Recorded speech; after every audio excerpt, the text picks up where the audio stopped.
Welcome to Suffolk Matters, where all of Suffolk County meets the men and women of Suffolk AME. News, opinions, and insights you won't hear anywhere else. Good morning and welcome to Suffolk Matters. I'm Tom Moran, the Executive Vice President of Suffolk AME, filling in for President Dan Leveler. Today we have a special guest with us, AME Fres member and Suffolk County Fire Marshal Ryan Fischer and his K-9 partner Chuck. Welcome, Ryan. Good morning, Tom. Thank you for having us. It's always a pleasure. Ryan, can you give us a brief background on yourself and your role as a fire marshal? Yeah, so about 7 years ago, I was hired by the Suffolk County Fire Marshal's Office after about 12 years with the West Babylon Fire Department and about 5 years with the United States military.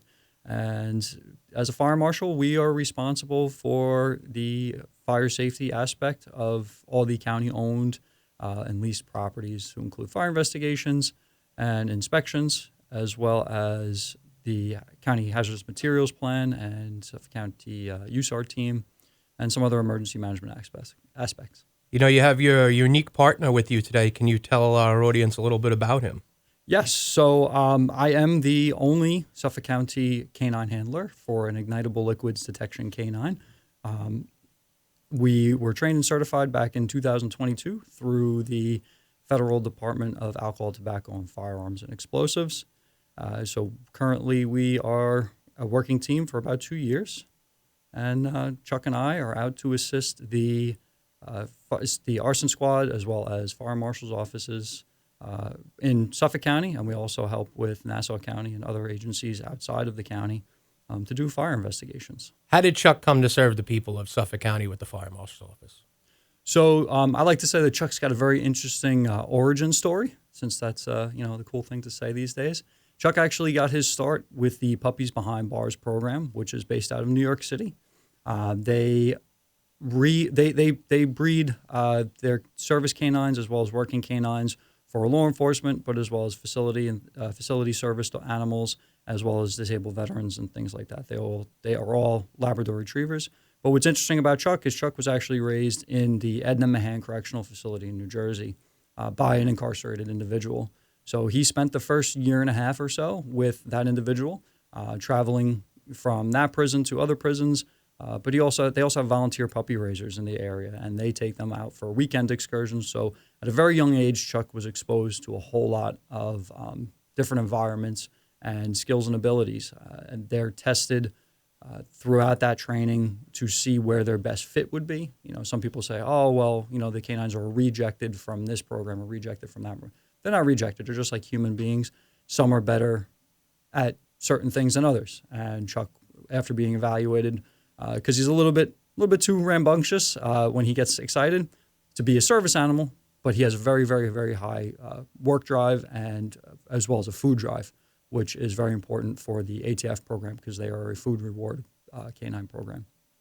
And when you say he was with an incarcerated person that was training him, does that mean that Chuck was behind bars like 24/7 and living with that person, or was there a different realm of training that he went through? No, so they're actually with their incarcerated individual, and that's part of the perk of the program and part of the rehabilitation process. They actually have to go through a very rigorous training program as well as background checks. They can't have any disciplinary actions for 2 years prior to even being accepted into the program. And then throughout the program, like I said, they stay with that individual in there. They get a special cell. They go, if they have a job, they go to their job with them.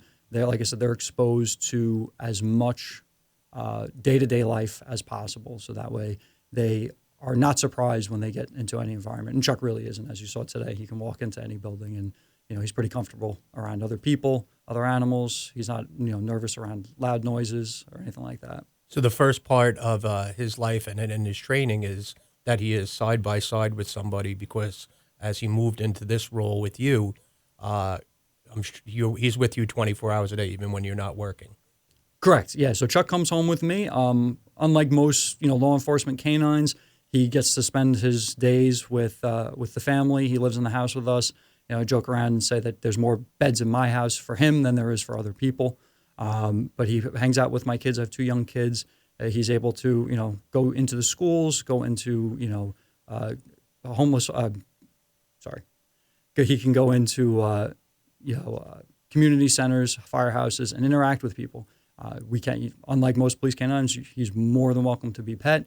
He enjoys it. He loves the affection and the attention, which is part of the overall part of the program for the ATF is public education and outreach. So, on your role as a fire marshal, you specifically, there's many challenges, obviously, to Suffolk County. One being that we are surrounded by water, as Long Island in general. What are some of the challenges that you face every day in the line of your work? Being a fire marshal and being the only canine team out here is it's a little bit difficult. We have to be available 24/7 to respond to alarms, as well as, like I said, there's only 2 other canine teams on Long Island. They're both in Nassau County, and we mutual with each other very often. But I've been into Nassau County, Westchester. Their current accelerant detection handler retired, so now we're also covering for them. As also a part of the ATF, the part of their program is that we have to be available for a national response program. So if there's any large-scale incidents like a church fire or a multi-fatality, we might get called to respond anywhere in the country, really, at any given time. And we have 48 hours to respond to that and get out. So, but as a fire marshal, pretty much the same as any law enforcement. I like to say we're a mix between a cop and a firefighter. We enforce laws pertaining to fires. So we are exposed to, not as much, but the same issues that we're seeing right now with law enforcement in general. And on the day-to-day or the where you're working within the county, what would our listeners, how could you explain to them how Chuck assists in an investigation and what situations that he gets put into? Right, absolutely. So Chuck is, and all the ignitable liquid canines, they're more of a tool than an actual determining factor in fire investigations. So back in the day when they first started the program, they used to call them arson dogs. And arson dogs, they found out was kind of a misleading term because the dog is not determining the crime of arson. The dog is determining that an ignitable liquid is there. An ignitable liquid is flammable or combustible liquid. That an ignitable liquid is present, and it's up to us as the fire investigators to determine if that ignitable liquid fits into our puzzle of our investigation. So any samples that he alerts to, we do take and we send them off to our friends over in the crime lab who do an incredible job with determining whether or not there's an ignitable liquid present. But yeah, Chuck's exposed to all of the dangers of a fire scene or post-fire scene. So things like heat, debris, and then the unseen things that we're seeing in the fire service is obviously the cancers. We know as firefighters that we need to decon ourselves and stuff like that. And Chuck gets the same treatment. We recently accepted a donation from the Firefighter Cancer Support Network of a dog bath. So we have one on site at Frez, accessible to us 24/7. So every fire that we work, whether it's in the middle of the night or in the middle of the day, Chuck goes back and he gets a full bath so he can get decontaminated. And then same thing with his vehicle, everything gets cleaned out. And then, of course, the last person is me to get cleaned up. But yeah, the biggest threat right now to us is obviously that cancer threat. So some of the people, they would have questions about how, and so even if it's the dog like Chuck or a canine that would be on the ends of looking for somebody like that was doing a drug investigation on the police side of it. Is it true that a dog loses their ability? Do they lose their smelling prowess, I guess you would say, after a while? Can they only do this for a certain amount of time? Yeah, so the ATF program is a minimum 5-year commitment for us. After that, they've kind of found that the dogs do get tired. Chuck and I, in order to train and be as sharp as we are right now, we have to train every day, at least twice a day. So just like with all of us, things start to get a little bit worn out, things to get a little bit tired, both in their body and in their sense. So Chuck's, like I said, minimum of 5 years, but we have a dog, one of our friends, Leia, over in Nassau County. She's 10 years old. She just turned 10 years old, and she's still as sharp. She recertified with us recently, and she's just as sharp today as she was back, when she first started. So, with better breeding programs and better care and maintenance, we're seeing a lot longer service life for these animals, which is good for them because they really do love what they do. People like you and I that are in the fire service, when you go into a fire, you have all your PPE, with your personal protective equipment on. Is there anything that you have used for Chuck, or is he just going in there? You know, I think of as like paw pads and stuff, walking through debris, and like you said, you're cleaning him up after, but the stuff that's going through, getting stuck in his fur, all that kind of stuff. Yeah, so not really. The only thing we go in as far as PPE for Chuck is his we got a nice sturdy leather leash and a good collar. But so the pads are one of a question we get asked a lot is there anything to protect his feet?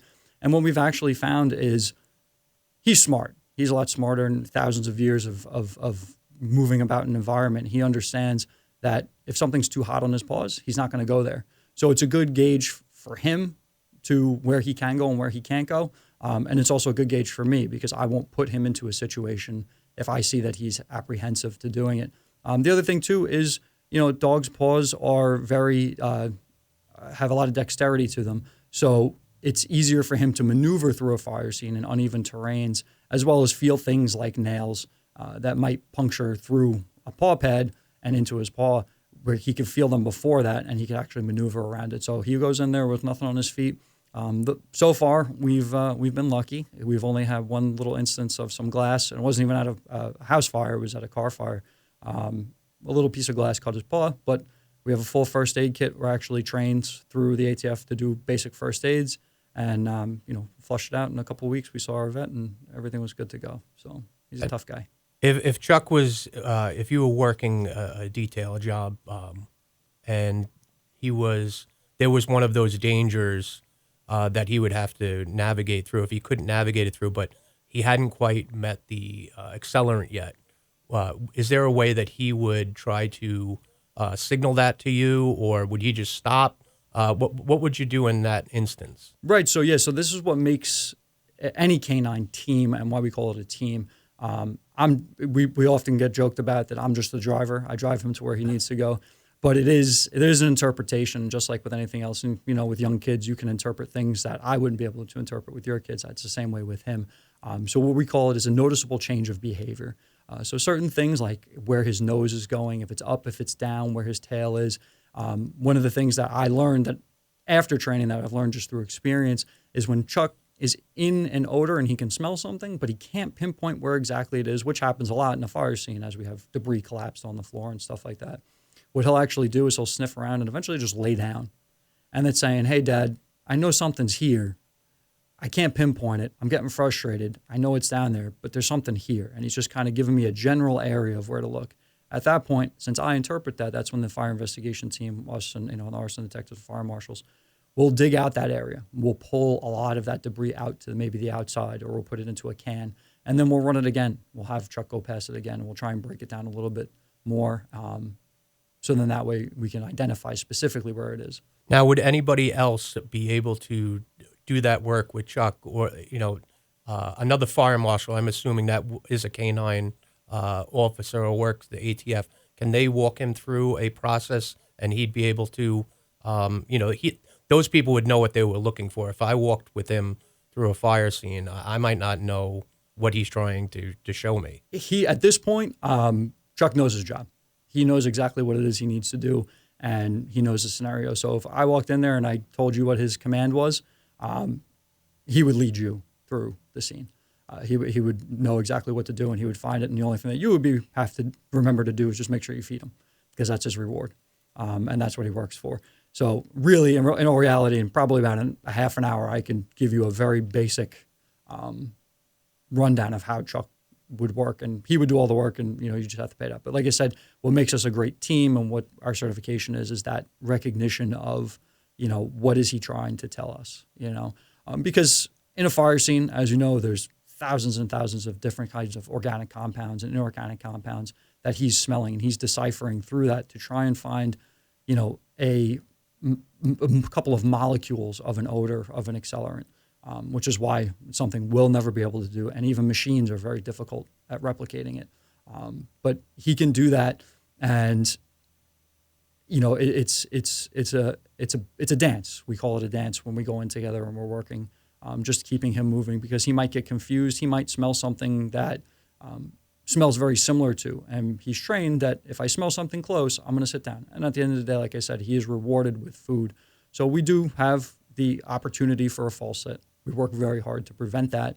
But ultimately, that's why we take those samples and send them to the crime lab, because nothing that we alert to can be admitted as evidence unless it's approved by the lab. You spoke about the daily basis of training twice a day. What does that look like? Are you doing it in the same place? Are you changing it up each day? Or is it the same scenario? What happens on a daily basis on the training? Right, yeah. So the daily training, it varies almost every day in time, locations, even the classifications. So we're trained and certified in 6 different categories of ignitable liquids. I have a whole case filled of all different types of, accelerants, and, some flammable, some combustible. And, that's all certified through our laboratory, so we know exactly what it is. And then we'll actually take that and we'll change that throughout the day. That's actually a requirement that we change it, through our training, and we rotate through. So then that way he's being exposed in different locations. We use things like clothes, we use wood, we use sheetrock, we use furniture, and we'll go to different buildings, we'll go to locations, we'll go to different training centers, firehouses, just as much exposure and change to the environment as humanly possible.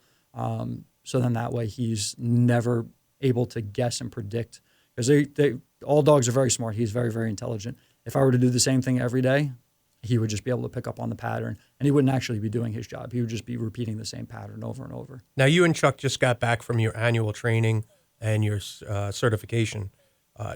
Could you explain how that whole process works? I'm guessing it's different from your daily training. We have certain disciplines that we are required to be trained in. So one is obviously a fire scene, but then we also have to be able to do an article of clothing search. We have to do what's called a pinpoint drill, where we take a little piece of wood and we drill holes in it, and they drop a little bit of accelerant into it. We do vehicles as well, and we do what's called an open area search. So in a field, there'll be a little tiny square of carpet or wood. They'll put a drop of an ignitable liquid on it, and the field is about the size of a football field. And Chuck will go out there and have to use his nose to try and find this little tiny piece of material with accelerant on it. But it's a 2-day process. It starts early in the morning on the first day, and we run all the way till the afternoon. And then the second day, same thing.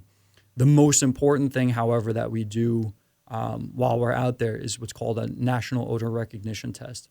So the ATF program for their canines is pretty unique, that they're actually nationally accredited. One of the very few programs in the country that's nationally accredited through the Police Association, so that it's not just an internal thing, but there's external forces that are looking at all of their paperwork and verifying that the program is doing and the dogs are doing what they say they're doing. And that's important for us as fire investigators, but also in the county, that we can say, hey, we are nationally certified, not just, certified by the trainer down the street, but this is a national accreditation. It holds up very well in court, to say that if Chuck was called out and he alerts to something and we admit it as evidence, we can say, hey, he's a certified canine, and we're a certified team. But yeah, so that process, like I said, it's an all-day thing, but the national odor recognition test, he has to pass with 100%. It's every single one of his odors that he's trained to identify, and they get put out into 4 rings of cans, and he has to go through, and there's distractors in there. So there's things that were pretty enticing, like food for the dogs, but then also things that are very similar to the smell of a ignitable liquid, but it's not. And that, again, that's where we come in with our daily training, that we're trying to train him off of those odors, so that way he doesn't alert to them. He can have 2 false sits in there, but he can't have any misses, so he has to hit every single can. And Chuck went through, and we went through the national odor recognition test with no faults first time. And what are the, for the people that are listening, what are the odors that he's trying to find? It's actually a classification. I can't tell you specifically what it is, because it's one of those things that we don't want kind of people to know. But we look for things that are obvious, like gasoline. We also look for things like odorless charcoal fluid. We see that coming out a lot more. And we also, lighter fluids. So pretty obvious things, but even some less obvious things like a tiki torch fluid. Things that you would open your shed and you might see that would go on fire. That's what we're looking for. And that is part of, that's the major part that, people need to understand what your job is that, you guys try to determine why a fire does start. And, there are things that happen, that there are fires. People do have fires in their homes that were not intentionally set. But there are those people that, whether it be for revenge to somebody because of insurance issues, the stuff that we see all the time. But when you see, do you see that it's an ever-changing thing that the people are trying to hide things now because of a dog like Chuck and knowing that he's out there trying to catch them, so to speak? Yeah, absolutely. And that's something that, as fire investigators, but also the ATF, we keep constant track of is when we see new things coming out. All of our ignitable liquids, like I said, that we use for training are also categorized, right? So the crime lab actually keeps a record of that material on hand. So if we ever see it again, they know exactly what it is. And that's even as far as, certain types of gasoline and where gasoline's coming from, diesel fuel, where it's coming from. So we can use that to try and identify where somebody may have gotten that from. So it narrows down our focus. There's new stuff coming out all the time. Like right now there's, they're calling it a green lighter fluid, which is made with a different material. So that's something that we discuss at the national level, but also in our crime lab here, is whether or not we can detect it and whether or not he can detect it. Things like alcohols. Alcohols are very difficult for anybody to detect because they are very high have a very high volatility and they evaporate very quick. So Chuck's not specifically trained to search for alcohols, but he will, if it's there, he can alert to it because it's a hydrocarbon, and that's essentially what it comes down to, is any hydrocarbon that's being used, that's what they're trained to alert to. And being associated with the ATF program, whether it be you or let's say somebody in Wyoming, if they came across something that was brand new, maybe that you guys have never seen before, they put two things together, or something maybe brand new that nobody ever thought of using, that is shared, that information, correct, through that whole partnership? Oh, absolutely. So part of our the ATF program and our responsibility as handlers with them is we have to report everything. So there's a reporting system that we use. So anytime we do training, but also any fires that we go to, if we see anything, any type of laboratory reports that come out that are kind of odd or something new, that gets reported. And the ATF National Laboratory, their chemists are also looking at that, and they'll talk to our chemists down here in Suffolk County, and they'll look at the reports. And studies like that are happening constantly. So then that way we can identify new trends that might be happening or new materials that might be coming out. And now when would the next time that Chuck needs to go be recertified again? So it's an annual requirement. We have to recertify at least every 12 months. So next year we will be back at it again. We'll be working all year long to keep sharp, and next year we'll be back at it again. Where? I don't know this time, but I'm sure it'll be someplace fun. So in addition to serving as a fire marshal, you're a volunteer firefighter, as you stated earlier. You currently serve as the 3rd Assistant Chief in the West Babylon Fire Department. As well, in your spare time, you are the treasurer of the Fire Marshals Association of Suffolk County. With summer coming upon us, what are some tips that you could relay with the many hats you wear to the residents of Suffolk County for some just things to be remembered of and safely navigate through the summer? Yeah, absolutely. So for this summer, we're coming out of the wildfire season, and yes, Long Island and Suffolk County has a wildfire season. Luckily, it was pretty wet, so it was pretty quiet. But make sure that you're keeping your shrubs cleared out and things away from your home, so that if you do have a small brush fire, whether it's from a cigarette or something like that, it doesn't extend into your home. And the same thing applies for your barbecues. Your barbecue fires are very, very common. People don't clean them. They might have them a little bit too close to the house or to a fence, and they can cause significant damage. Lastly, and this is the most important, the number one thing I always tell people is smoke detectors save lives.